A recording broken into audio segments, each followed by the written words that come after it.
რომლებიც უკრაინელებს სომხები და არ მივიღოთ ის ქართველები, ვინც ვარდების რევოლუცია გააკეთა. არ მივიღოთ ის ქართველები, ვინც ისტორიის სახელმწიფოებში წერია, როგორ უბრალოდ მაგალითად უხარკაშო ხლებში არის, რომ ხარკაშ არაგებდა ხმალს ქართველი. ეს არის ხო აზრი ამ დიდი რომელიც თუ უნდა ვიყოთ იმ ანეკდოტის პერსონაჟის როლში, რომელსაც წაუყუზული აუპატიურებენ, კამარზე კიდია ხანჯალი და ყველას უყვება, რომ ხანჯალი იმისთვის უნდა, რომ არავინ შეურაცხყოფა არ მიაგებს. მე მინდა ვკითხო იმ ხალხს, ვინც აგები საკმაოდ წარუმატებელი ხუმრობის გამო, მაგრამ როგორ შეიძლება ამისთვის ცემა, ოლისო ოქრიაშოს ცემა. იქ რომ იმდენი ხალხი იყვნენ, მათ შორის მისი ნაცნობი. რატო არც ერთმა არ გაამძლია ხელი მითხარით?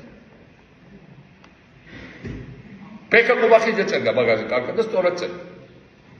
სად იყვნენ ეს ხალხი? რატო არ ამოიღეს მათ? ასე რომ ჩვენ გვჭირდება მეტი ორგანიზებულობა და ინიციატივა. და არა ის, რომ მუდმივად ხვალპრის როლში ვიყოთ, უარს ვამბობთ ხვალპრის როლში ყოფნაზე. ისევ დაგუჭირეს, ისევ გვწემეს, კიდე ეხა შექმნა და ვიღაცა ქართველიშვილი თუ სომხიშვილი ვიღაც მაიმახი მოვა თავის ვიღაც ჯოჯოებთან ერთად და ის გვწემს კიდე ჩვენ სადარბაზოებთან. და ხელი ვისთვის გაბიათ, ხელები და ფეხები. ენა ვისთვის აღარ რომ შეეპასუხოთ სათანადო. მეორე ფაქტი, თბილისის და მთელი საქართველოს ჩაბნელება. ყველაფერს აქვს თავის ფასი და ყველაფერს აქვს თავისი მიზეზი. ჩვენ დროს დენი არ იყო საქართველოში იმის გამო, რომ შევარდნაძის შვილს პატას ყავდა ძმაკაცი ენერგეტიკის მინისტრად დანიშნული, ჯერის და მე მირცხულავა, შევარდნაძის ოჯახი იდგა წილში და დენი გადიოდა იყოფოდა შუაში ეს მოტეხილიყო ჩუბაის აფერის ოლიგარქს შორის და ამ შევარდნაძის ოჯახს შორის დენი გახდა თურქეთში და ჩვენ ჩამოვკიდეს ამ მეცხრე რეაქტორზე ლეგენდარულზე. აი ეს იყო სიტუაცია დენის მასში. ჩვენი ამოცანა არის და ეხლა რა ხდება? ზუსტად ესევე ახლა მაინინგზე იხარჯება უფრო მეტი დენი ივანიშვილის მაინინგზე, ბიტკოინებზე, ვიდრე თბილისის განათებაზე და გათბობაზე. ეს დენი მიაქვს ბიტკოინებს, ეს დენი წაიღეს ნოღაიდებმა პაპაშვილმა ივანიშვილის საყოველთაო დეიდაშვილმა უცა მამაცაშვილმა როგორც შუამავლებმა დენის შემოტანის მიგვაბეს რუსეთზე და ვიღაცებს გავიგე ეს ვერსია რომ აი ეს რუსები აიძულებენ ახლა ივანიშვილს რომ აფხაზეთი აღიაროს და ამიტომ გაჩნდა დენი. კი მაგრამ ვინ მიაბა? მთელი დენის სისტემა რუსეთს. 2012 წელს ჩვენ ვიყავით მთლიანად დამოუკიდებელი რუსეთის ელექტროენერგიისგან. ასე რომ Transparency International სანამ გააგრძელებს იმის სახით, რომ პოლიტპატიმარია, რომ იქნებ უშუალო ფუნქციით დაკავდა, რისთვისაც არის შექმნილი კორუფციას და ბრძოლის და ილაპარაკოს შევარდნაძის მაინინგზე მაგალითად.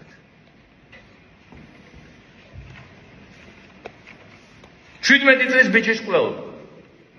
ჩვენ გავატარეთ ვაზაკაშვილის ძეგლის დადგმა. ვაზაკაშვილის ძეგლის დადგმა იყო პირველი ტყვია ნასროლი ამ ბიჭის სხეულში. ვაზაკაშვილი იყო სერიული მკვლელი. და ეხლა ივანიშვილი იღებს რიყის თეატრს, მაგრამ არ იღებს ძეგლს. ალბათ აიღებს იუსტიციის სახსრებს, მაგრამ ეს ძეგლი იდგება იქ. და ველაზე მთელი პოლიცია გადასული არის დევნაზე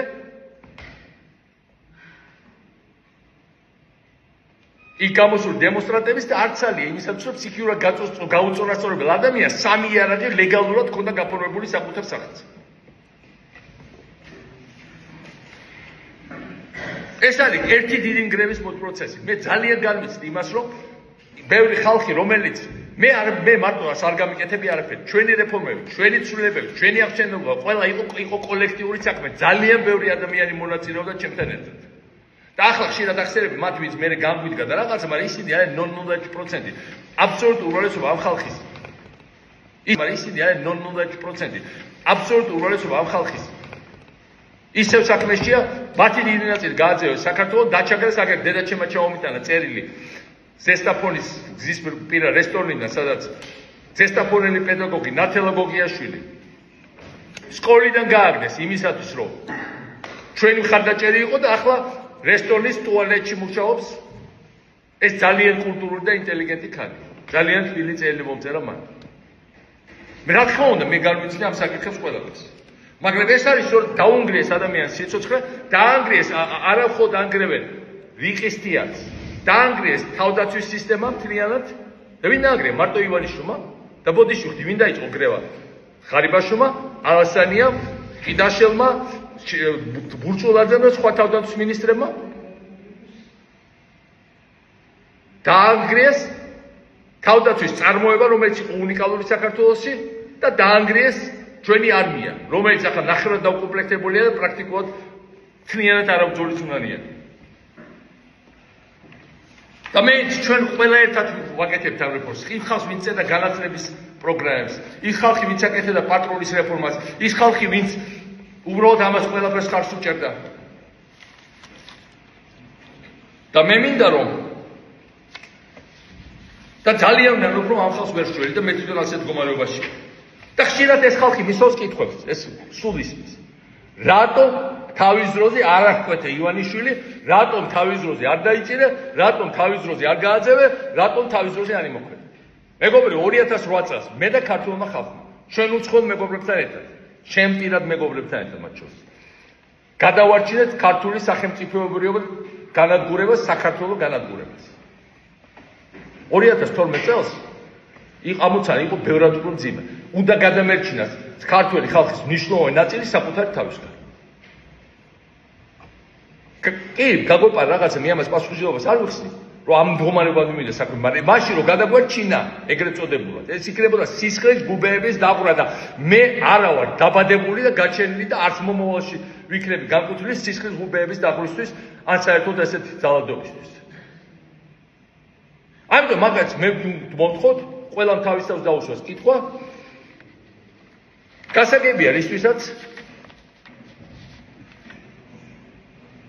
რისთვისაც ვყავართ ციხეში.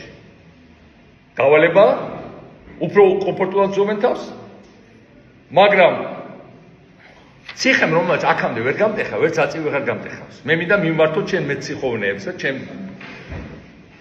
გასაღების ფლობელებს. თუ მეორედ მომწამლავთ, როგორც ნავალნი მოწამლა პუტინმა, ეგეც არაფერს გიშველით, იმიტომ რომ ეს ბაღას ვერ გააკეთებთ, იმიტომ რომ ეს თქვენ ივანიშვილი პუტინი არ არის და ეს იქნება გამანადგურებელი განაჩენი მისთვის. ახლა ყველაფერი უკვე იცის. პირველად რო არ გამოვიდათ, მეორედ ეს აღარ გამოვიდათ. თუ ამ შესაძლებლობასაც წამართმევთ და თლიანად ჩამკეტავთ და ხალხს არ დამანახებთ, არაუშავს, უკვე მზადდება ჩემი ხელოვნური ინტელექტის ავატარი, რომელიც ჩემზე კარგად გამოიყურებ, მაგრამ მე ვარ, რომელსაც ეს არის მიშას დახვეწილი ვერსია. ლაპარაკობს როგორც მიშა, საუკეთესო დროს, მიხრა-მოხრა აქვს როგორც მიშას და მთელი ჩემი ნააზრევი დაედება იმას. ასე რომ, ჩამკეტეთ რამდენიც გინდათ. ეს იქნება ჩემი დახვეწილი ვერსია. ხო, პროცესაც იგივე.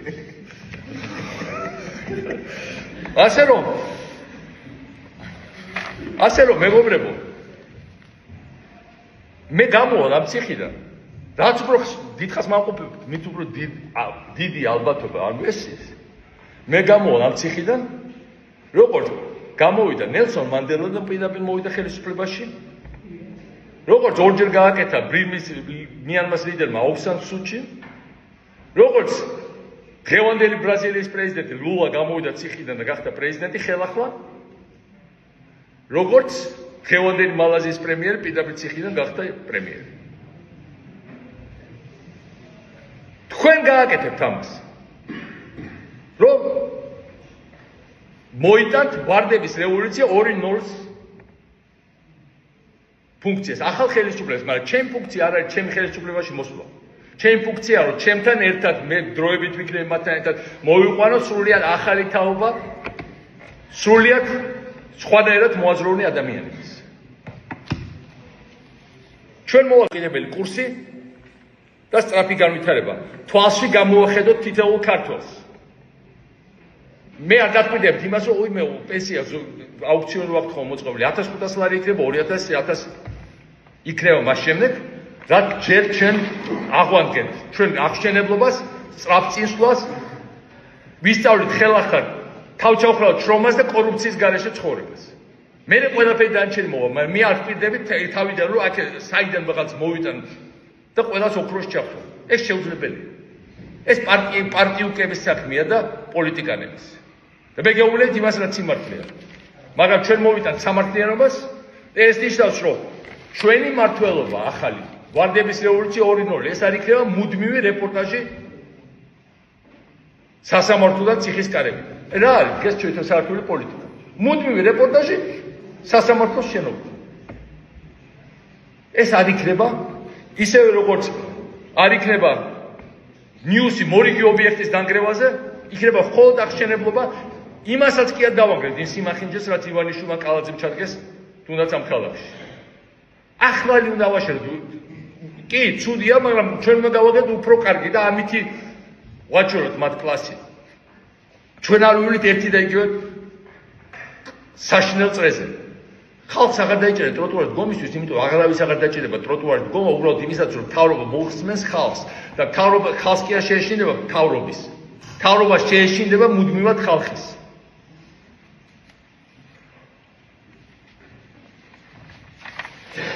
ჩვენი ამოცანა არის არა ხალხის ემიგრაციაში გაყრა იქნება. არამედ პირობების შექმნა მათი იქიდან დაბრუნებისთვის, იმიტომ რომ აი ესენი ყრიან ემიგრაციაში და მერე მტრად გამოაცხადეს იგივე ემიგრაცია. ჩვენ უნდა აუცილებლად დავუბრუნოთ ეს ხალხი უკან. ისინი არიან ბოროტები და მუდმივად შურისძიებას ეწევიან. ჩვენ არ ვიქნებით ბოროტები. ისინი ანგრევენ შენობებს, როგორც ვთქვით, ჩვენ მხოლოდ ავაშენებთ ახლებს და ბევრად უკეთესებს. მათ მოსვეს ჩვენი განათლების სისტემა. ეს იყო შეგნებული დავალება, ეს იყო გრევის ყველაზე ძირითადი შემადგენელი ნაწილი. ჩვენ შევხვდით ბევრად უკეთეს განათლების სისტემას, აგერ გია ჯაფარიძე ბევრს წერს ამაზე და სხვა ინტელექტუალები ჩვენ ყავს ხალხი, ვისაც შეუძლია ხელახლა შექმნა წარმოუდგენლად მაგარი სისტემის. ჩვენ ეკონომიკა აღარ იქნება მიბმული მხოლოდ რუსეთზე. რუსეთიდან მთელ ხერს წამოვიღებთ ის. ნამდვილად არ ვაპირებთ უარისხმას იმ ხერიზე, რაც რუსეთთან ვაჭრობა შეიძლება მოიტანოს, მაგრამ არ ვიქნებით ისე ჩამოკიდებული მათზე, რომ ნებისმიერ მომენტში დენი გაგვიჩნდო, ნებისმიერ მომენტში ტურიზმი ჩავიკეტო. არა, ჩვენ გავიხსენებით ისევ თელი მსოფლიოსთვის. იმიტომ რომ ჩვენ არ გვეშინია მსოფლიოს, ჩვენ გვინდა მსოფლიოსთვის და ჩვენ გვინდა დემოკრატიული სამყაროს ნაწილად ყოფნა. და ჩვენ უნდა შევწყვიტოთ ყოფნა მომსახურების ეკონომიკად, იმიტომ რომ ის ვერ ქმნის დამატებით ღირებულებას. უნდა შევქმნათ აი ამერიკული ტექნოლოგიური უნივერსიტეტი რო ყოფილიყო ინვიდიას ცენტრი აქ გაიხსნებოდა და არა სომხეთში. ჩვენ უნდა შევქმნათ დამატებითი ღირებულება, რომელიც სათანადოდ გადანაწილდება თითოეულ საქართველოს მოქალაქეზე. ასე რომ მეგობრებო,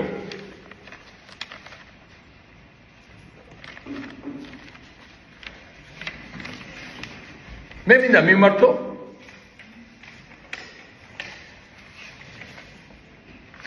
იმ ადამიანებს, ვინც არა მხოლოდ იმათ, ვინც ბრძანებებს იცემ, არამედ იმათ, ვინც ამ ბრძანებებს ასრულებს. იმიტომ ექცევიან პოლიტპატივრებს, იმიტომ საგანგებოდ სისასტიკეს იჩენენ. დემონსტრაციას აკეთებენ ამას ჩემზეც. და ჩვენ უნდა გვესმოდეს, რომ და ამ ახალგაზრდას იმის მაგივრად, რომ პატრიოტულ სულისკვეთებაში იყოს ჩაბმული, იმის მაგივრად, რომ უსამართლობას აპროტესტებს, იმის მაგივრად, რომ რამე დოულაც ქმნიდეს ქვეყნისთვის, აიძულებენ, მომიკითხე გიული ვინც გირეკავს. აიძულებენ აი ამ რუსულ კოშმარში მონაწილეობას.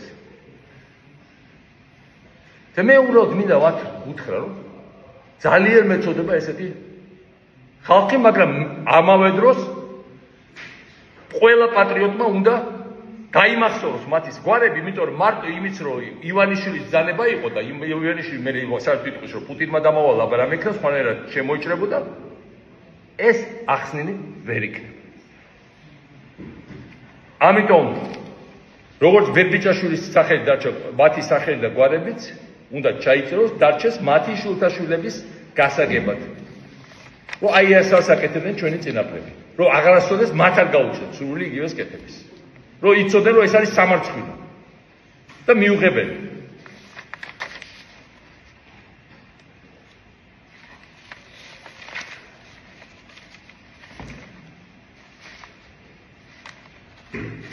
ასე რომ მეგობრებო, ასე რომ აი ამათ მიმართავს სწორედ. დიახ, თქვენ მოგმართავთ რომ მართლა მეწოდებით იმისათვის, რასაც აკეთებთ. თქვენ კარგად უნდა გაცნობიეროთ, როცა საქართველოს სადგელოს აწერთ, რომ პირდაპირ პუტინის დავალების შესრულებაში ასურათ ყოველგვარ ერთგარეში, იმიტომ რომ თელი მსოფლიო აღიარებს, რომ მე ვარ პუტინის პირადი პატიმარი. ყველა მიცის ეს. და თქვენ ძალიან კარგად იცით თუ ჩაიხედავთ საკუთარ სულში, მაგრამ კომფორტულია თქვენთვის ამის კეთება. და ქართველი ასე არ უნდა იქცეოდეს. ჩემი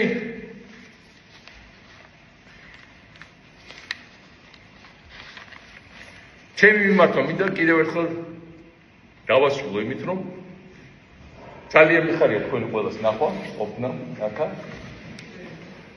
ჩვენ ვართ ძალიან ბევრი სინამდვილეში. მარტო ჩემ Facebook-ზე მრავალი მილიონი ადამიანი შემოდის ყოველთვის. აქედან 3-4 მილიონი არის ინდივიდუალური იუზერი, წარმოიდგინეთ. 3-4 მილიონი. ესე იგი მინიმუმ ამდენ ადამიანს აინტერესებს ეს ჩემოსვლა საქართველოში მცხოვრები ადამიანის თვალსაზრისით არის საშიში, როგორც ვიცით, ძალიან დიდი პროფესიონალი და მაგარი ბიჭი. ვახოსანაი ამისთვის არ დაჭერდი, ისე როგორც ეხლა ჩვენი სხვა აქტივისტები დაიჭირეს და ჩვენი ექიმი რა ქვია? არა, ახობაძე გიორგი. გიო ახობაძე, რომელიც მართლა ძალიან კარგი ბიჭია, ნუ აღარ ვაპარაკობ სხვა ექიმებზე, ჩახუნაშვილზე და მართლა იმაზე. საქართველო ამ ყველაფერს ჩამოიფერხებს. სინამდვილეში დარჩა ძალიან ცოტა, მაგრამ ხდება მობილიზება ყველა ძალის, ყველა რესურსის, ყველა ადამიანური სისუსტე უნდა დავძლიოთ და ამავდროულად რა თქმა უნდა შევინარჩუნოთ ადამიანურობა. საქართველოს უწევია ძალიან დიდი მომავალი, კი წარმოუდგენლად ბევრი დრო დავტოვეთ. დავკარგეთ. თითოეულ ადამიანმა დაკარგა დრო. მე რამდენი დავკარგე, მაგას აღარ გეტყვი. რაღაც დაკარგა, რამდენი დაკარგა, აგერ გია, რამდენი დაკარგა, მათემ. ნუ რანუგა დროს არ გაქვს. მაგრამ ამავე დროს არის თაობა, ნიკოსი არის თაობა, ჩვენი ახალგაზრდების არის თაობა, რომელიც მოდის და რომელსაც ჯერ არ დაუკარგია დრო და აი მათ ყველაზე მეტად უნდა გაუხსნათ გზა. ეს არის და ეს.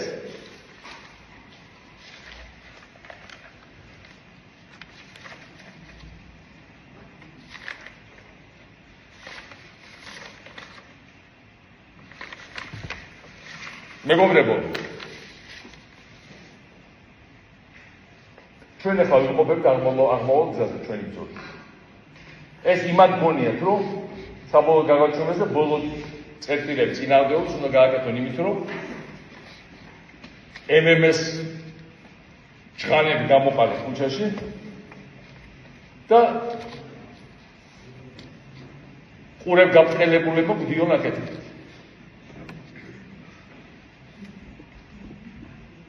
მათ დაიყვანეს ქვეყანა, სადაც ხაველაშვილი პრეზიდენტი რატო არ შეიძლება მთავარი პოლიტიკოსი იყოს, ვინმე ქართველი ხო?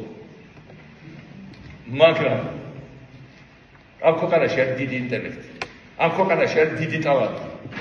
ქვეყნის შიგნით და ქვეყნის გარეთ, რომელიც ასევე დაუბრუნდება ჩვენ ქვეყანას. ამ ქვეყანაში არის დიდი პერსპექტივა. ამ ქვეყანაში არის ძალიან მაგარი ხალხი. ეს ხალხი ჩვენ ნანახი ყავს, რაღაც თეორიას არ გიყვებით. შინათ ამოვე სააკაშოს მოიჩვენა ხალხი რაღაცა რომ მაგარია სინამდვილეში მე არ არაფერი არ მომჩვენებია. ეს ახალი ქალაქები, ეს ახალი განათლების სისტემა, ეს ახალი მედია. ეს ყველაფერი ამ ხალხმა შექმნა.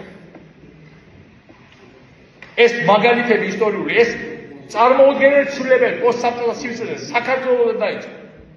ჩვენი რეფორმები იყო სოფლიოსთვის სამაგალითო. და ჩვენ ეს ყველაფერი გვახსოვს, გაუძვერით ხელიდან იმპერიას და 9 წელი მოვასწარით საოცრების შექმნა. ჯორდანიას თაობა მხოლოდ 3 წელი ჰქონდა, მანაც ბევრი კარგი გააკეთა, მაგრამ ძალიან ცოტა იყო. გამსახურდია საერთოდ დრო არ ჰქონდა. ჩვენ მოვასწარით.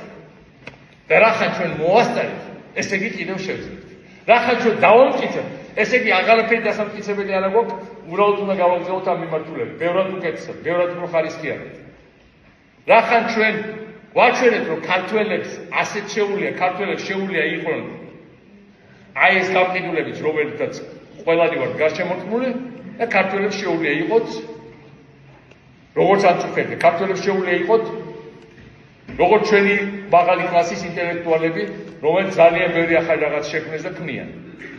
როგორც ნამდვილი პოლიტიკური მებრძოლები, ჩვენი ბიჭები, რომელიც არ აწერენ ხელს არანაირ აღიარებას, იმიტომ რომ თავის ღირსება უფრო მაღალ უდგათ, ვიდრე თუნდაც ძალიან ნანატრი თავისუფლება. საქართველოს აქვს მაგარი მომავალი და ის ერთი ხელის გაწვრთნაზე.